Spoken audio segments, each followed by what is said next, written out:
Необходимо серьезно относиться к своему внешнему виду. Относитесь серьезно к своей одежде. Украшайте себя. Одевайтесь красиво для совершения каждой молитвы.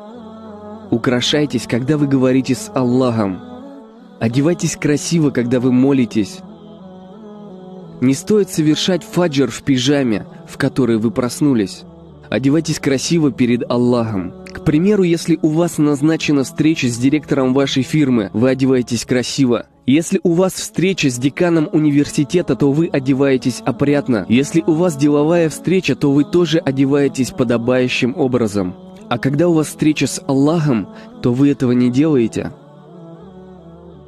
Одевайтесь же красиво, украшайтесь. Знаете ли вы, почему это важно? Потому что когда вы гладите свою одежду, чтобы одеть ее на молитву, когда вы подбираете цвета к своей одежде и одеваетесь хорошо, то вы готовитесь к ней. Есть